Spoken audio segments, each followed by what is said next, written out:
নমস্কার, নতুন বাংলা থেকে বলছি সন্ময় বন্দ্যোপাধ্যায়। ডিএ সংক্রান্ত লেটেস্ট আপডেট কি? সারা রাজ্যে চূড়ান্ত একটা নৈরাজ্যের বাতাবরণের মধ্যেও সরকারি কর্মচারীরা তারা তাকিয়ে আছেন শেষ পর্যন্ত। এই রাজ্য সরকার যে প্রতারক সরকার, প্রতারক মহিলা আবার কয়েক কোটি টাকা খরচা করে মডিফিকেশন অ্যাপ্লিকেশন রিভিউ করছেন, তার বিরুদ্ধে লড়াইটা কোন পথে যাচ্ছে, কিভাবে যাচ্ছে, নিরন্তর আমরা অনুসন্ধানে আছি। সংগ্রামী যৌথ মঞ্চ ইতিমধ্যেই দিল্লিতে যাচ্ছেন গোপাল সুব্রমণিয়ামের সঙ্গে খুব দ্রুত একটা বৈঠক করতে এবং সেখানে মডিফিকেশন অ্যাপ্লিকেশনের বিরোধিতা করার জন্য। এবং সেটা কবে যাচ্ছেন আর দু একদিনের মধ্যেই জানা যাবে। গোপাল সুব্রমণিয়াম আন্তর্জাতিক খ্যাতিসম্পন্ন আইনজীবী, যাকে সংগ্রামী যৌথ মঞ্চ সুপ্রিম কোর্টে ডিএ সংক্রান্ত মামলায় দাঁড় করিয়েছেন এবং সেটা একটা টার্নিং পয়েন্ট হয়ে গিয়েছিল। তার সঙ্গে অ্যাপয়েন্টমেন্ট চেয়েছেন এবং খুব দ্রুত হয়তো তার সঙ্গে বৈঠক করে মডিফিকেশন অ্যাপ্লিকেশনটাকে কীভাবে বিরোধিতা করা হবে, কোন পথে বিরোধিতা করা হবে, সেদিকে যাচ্ছেন। সময় একটু লাগবে, কিন্তু আপনারা যারা সরকারি কর্মচারী, অবসরপ্রাপ্ত কর্মচারী, আমি আপনাদের কাছে বলছি যে এই প্রতারক মহিলা ক্ষমতায় থাকলে কোনোভাবে কিন্তু সরকারি কর্মচারীরা তাদের কোনো অধিকার পাবেন না। আবারও বলছি, কোনো অধিকার পাবেন না। চুরি, লুট, তোলাবাজি, ডাকাতি, সরকারি সমস্ত সিস্টেমের মধ্যে করাপশন ঢুকিয়ে দেওয়া, এই প্রতারক মহিলা করবেন আর আইনজীবীদের পেছনে ইনভেস্টমেন্টটা করে যাবেন। আমি এই 215 পাতার যে মডিফিকেশন অ্যাপ্লিকেশনটা করেছি, আমি হিসেব করে দেখছিলাম এর পেছনে কত কোটি টাকা আইনি আলোচনায়, আইনি পরামর্শে, অ্যাডভোকেটদের ব্রেন খাটানোর জন্য খরচ করেছেন। কিন্তু করেও সেখানে আবার রাজ্য সরকার যে সবাইকে ডিএ দেয় সেটাকে স্বীকার করে নিজেদের ফাঁদে নিজেরা পড়ে গেছেন। সেটা নিয়ে গতকাল বিক্রম বন্দ্যোপাধ্যায়ের কাছে সঙ্গে কথা বলেছিলাম, সেটা শুনিয়েছি। আমি আজকে সংগ্রামী যৌথ মঞ্চের আহ্বায়ক ভাস্কর ঘোষের সঙ্গে আবার কথা বললাম যে তাহলে এই মুহূর্তে প্রস্তুতি কী, কেন 13 তারিখ সর্বাত্মক বন্ধের দিকে যাচ্ছেন রাজ্য সরকারি কর্মচারীরা, তার প্রস্তুতি চলছে।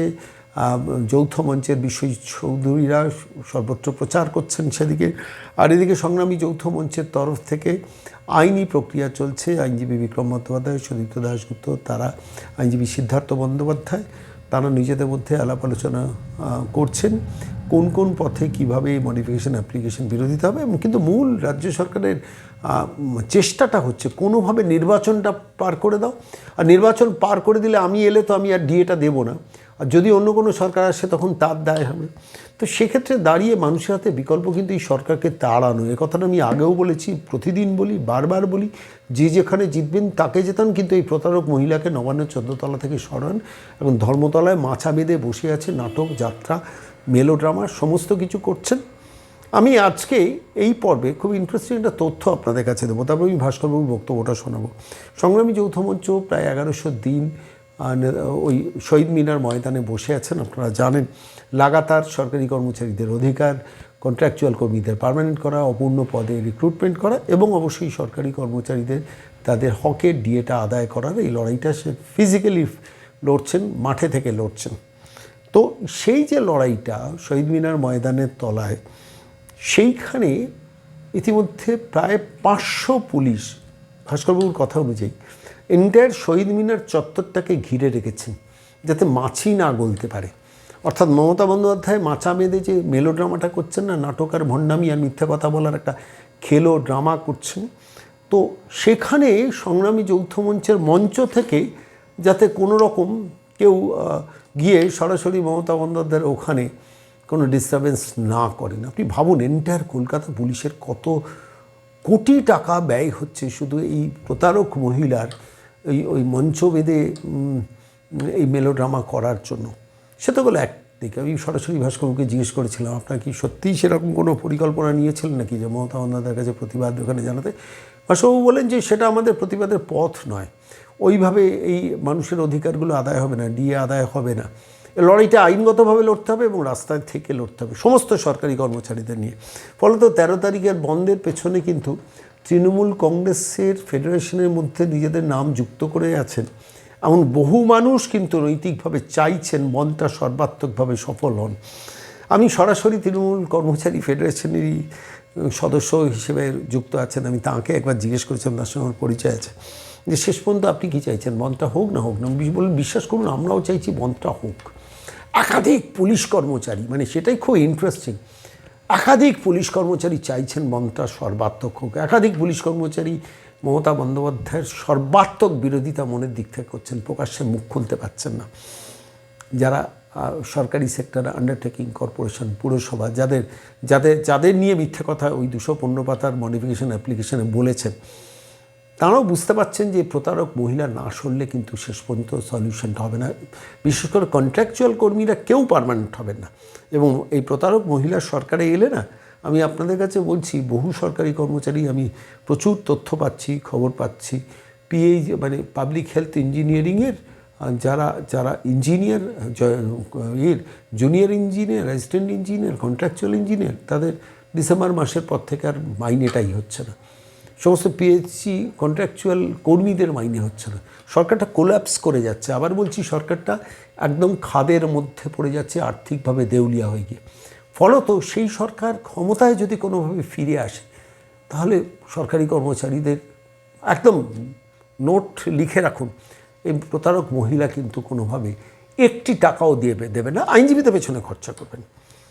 আজকে যখন প্রতিবেদন পেশ করছি, তার আগের দিনে আবার মানেকা গুরুস্বামীকে নিয়ে গেছেন এতে সুপ্রিম কোর্টে গিয়ে, এসআইআর গিয়ে, সুপ্রিম কোর্ট শুনতেই চায়নি।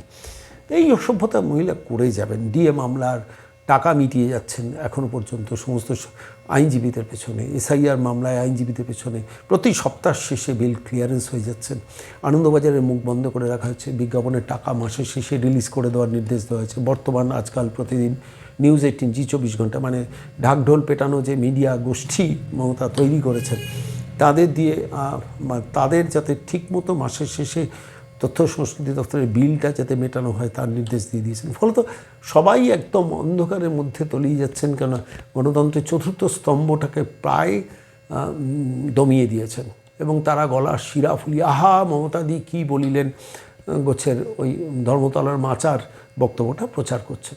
সেই অবস্থায় দাঁড়িয়ে এই মুহূর্তে এই ডিএ সংক্রান্ত লড়াইটা কিন্তু সুপ্রিম কোর্টে যাচ্ছে। এবং আমার যত দূর আলোচনা সবার সঙ্গে করে মনে হচ্ছে যে স্কুল শিক্ষক, অশিক্ষক কর্মচারী, কলেজ অধ্যাপক, কলেজের অশিক্ষক কর্মচারী, আন্ডারটেকিং, কর্পোরেশন, পুরসভা, বিভিন্ন পঞ্চায়েত, জেলা পরিষদ, গ্রাম পঞ্চায়েত, বিভিন্ন সরকারের আন্ডারটেকিংয়ে যারা কাজ করেন, আমি একটা কথা আমার মনে হচ্ছে যে এদের ব্যাপারটা রাজ্য সরকার স্বীকার করেছে, কিন্তু দেব না ডিক্লেয়ার করছে। এই দ্বিচারিতার মধ্যে পড়েছে। এবং সেখানে দাঁড়িয়ে আমাকে কেউ আপনারা ফোন করে প্রশ্ন করছেন, আচ্ছা মডিফিকেশন অ্যাপ্লিকেশনটা তো বিচার্য হবে, বিচারপতিরা তাদের আভ্যন্তরীণ চেম্বারে বসে বিচার করবেন না, মডিফিকেশন অ্যাপ্লিকেশনটা একদম ফিজিক্যাল হিয়ারিং শুনানি হবে। এবং আমি যতটুকু যা খবর পাচ্ছি, এই সপ্তাহেই হয়তো প্রতিপক্ষ আইনজীবীদের তরফ থেকে মেনশন করা হতে পারে মডিফিকেশন অ্যাপ্লিকেশনটা বাতিল করার জন্য। রিভিউ পিটিশন যেটা ফাইল করবে, মানে করবেন বলে সরকার আবার টাইম কিল করছে, ওইটা বিচারপতিরা চেম্বারের মধ্যে করবেন। খেয়াল করে দেখুন, আগামী 1.5 মাসের মধ্যে নির্বাচন শেষ হয়ে যাবে। মমতা বন্দ্যোপাধ্যায় যদি কোনো কারণে ক্ষমতায় ফিরে আসেন, তিনি কিন্তু একদম ডিটারমিনেশন নিয়ে, আমি আপনাদের দায়িত্ব নিয়ে বলছি, কোনো সরকারি কর্মচারীদের একটি টাকাও দেবেন না। ফলত স্বাভাবিকভাবে লড়াইটা কিন্তু আপনাদেরও লড়তে হবে। আপনারা যারা আমার এই প্রতিবেদন শুনছেন, প্রতিদিন 10 জন করে মানুষকে বোঝান, এনাফ ইজ এনাফ, একে বিদায় করুন। যে মানুষটি আপনার ঘরে আসে, যে মানুষটির সঙ্গে দোকানে গিয়ে কথা বলেন, একবার টেস্ট চেঞ্জ করে দেখুন না। যিনি আসবেন তাকে পছন্দ না হলে 5 বছর বাদে সরিয়ে দেবেন। কেরল যদি পারে, তামিলনাড়ু যদি পারে, পশ্চিমবঙ্গ, কর্ণাটক যদি পারে, পশ্চিমবঙ্গ কেন পারবে না একবার পরিবর্তন করে? সেটা কিন্তু আপনাদেরও দায়িত্ব। আপনারা যারা ভাবছেন আমি তো সরকারি কর্মচারী, আমার কতটুকু ক্ষমতা আছে, আমি তো অবসরপ্রাপ্ত কর্মচারী, ফোনটা করে 20 জন মানুষকে প্রতিদিন বোঝান, এই মহিলাকে তাড়ান। That is extremely necessary at this point of time. কারণ এই পিসি ভাইপোর প্রাইভেট লিমিটেড তোলাবাজ কোম্পানি কালীঘাটের, এরা কিন্তু শুধু মানুষের অধিকার কাটছে না, ভবিষ্যৎ প্রজন্মকেও নষ্ট করছে। একটু ভালো করে ভেবে দেখুন, সরকারি চাকরির জন্য কোনো মানুষ আর তাকিয়ে থাকবেন না আগামী দিনে এই সরকারের দিকে। স্কুল শিক্ষা শেষ, কলেজ শিক্ষা শেষ, ইউনিভার্সিটি বিদ্যা শেষ, এবং সরকারি স্ট্রাকচার সিস্টেমটাকে নষ্ট করে দিয়েছেন। পুলিশের মধ্যে করাপশন ঢুকিয়ে দিয়েছেন, সিভিক ভলেন্টিয়ারদের জীবন বরবাদ করেছেন, প্যারা টিচারদের জীবন বরবাদ করেছেন, আইসিডিএস কর্মীদের জীবন বরবাদ করেছেন, অঙ্গনওয়াড়ি কর্মীদের জীবন বরবাদ করেছেন, পাওয়ার ইলেকট্রিসিটি সেক্টরে রাজ্য বিদ্যুৎ পর্ষদের অসংখ্য কন্ট্রাকচুয়াল কর্মীদের জীবন নষ্ট করেছেন, সমস্ত পরিবহন সেক্টরের কন্ট্রাকচুয়াল কর্মীদের জীবন নষ্ট করেছেন, বিভিন্ন হসপিটালগুলোতে যে কন্ট্রাকচুয়াল স্টাফ ন্যাশনাল হেলথ মিশনের আন্ডারে, তাঁদের জীবনটা বরবাদ করেছেন, শুধু নিজের পরিবার এবং নিজের ওই তোলাবাজ গোষ্ঠী যাদের নিয়ে মাথা বেঁধে বসে আছেন ধর্মতলায়, তাদের সমৃদ্ধ করছেন এই প্রতারক মহিলা। এই লড়াইটাই শেষ পর্যন্ত সুপ্রিম কোর্টে যাচ্ছে। খুব দ্রুত ভাস্করবাবুরা দিল্লি পর্যন্ত পৌঁছচ্ছেন। আজকের এই প্রতিবেদনে ভাস্করবাবুর সঙ্গে গতকাল দুর্গাপুরে ছিলেন, আমি কিছু কথা বললাম, যে কথাটা বলেছি শুনুন। ভাস্করবাবু নমস্কার, সন্ময় বলছি। হ্যাঁ, নমস্কার দাদা। বলছি নতুন সপ্তাহ শুরু হতে চললো আজকে, মানে শুরু হয়ে গেছে প্র্যাকটিক্যালি 9 তারিখ। প্র্যাকটিক্যালি আর 4 দিন বাদে আপনাদের সর্বাত্মক ধর্মঘটের প্রস্তুতি এর মধ্যে নিয়ে রেখেছেন। এই সপ্তাহে কি দিল্লি যাওয়ার প্রস্তুতিও নিচ্ছেন সরাসরি মডিফিকেশন অ্যাপ্লিকেশনের ব্যাপারে আদালতে মুভ করার জন্য?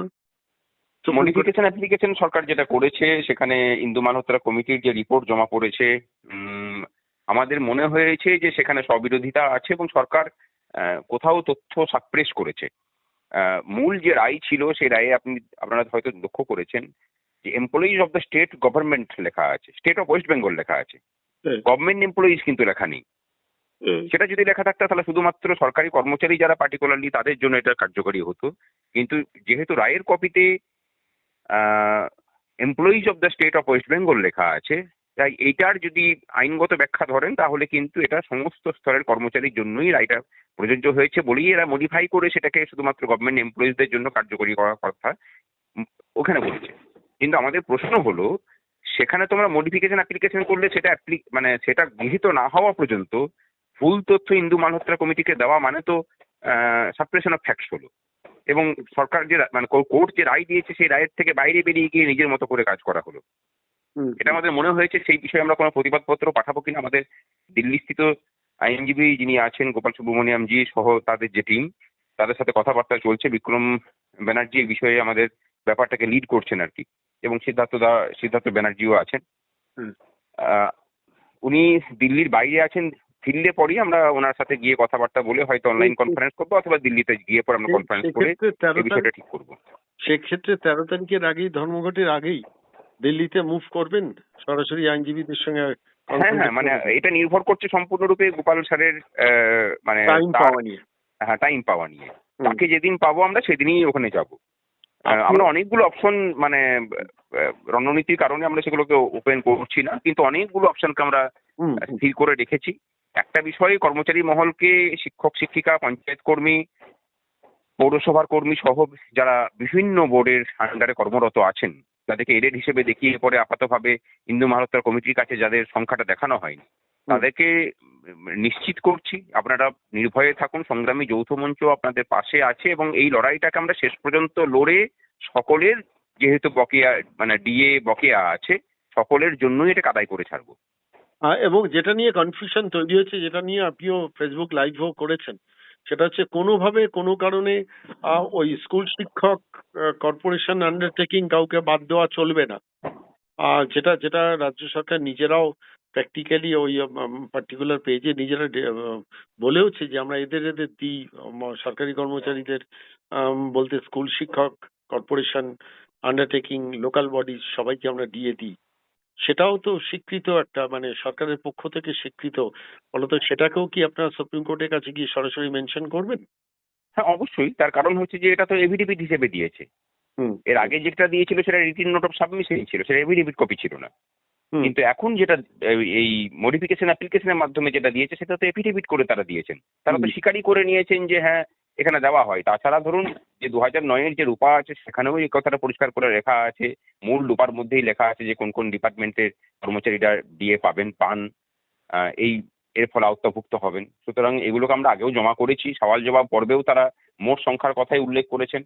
এটা করেছেন শুধুমাত্র কর্মচারীদের মধ্যে বিভেদ সৃষ্টি করা, আতঙ্ক সৃষ্টি করা এবং সময়টাকে নষ্ট করার মানে উদ্দেশ্য নিয়ে করা, এর অন্য কোনো কারণ নেই। সরকারও জানে যে সকলকেই দিতে হবে।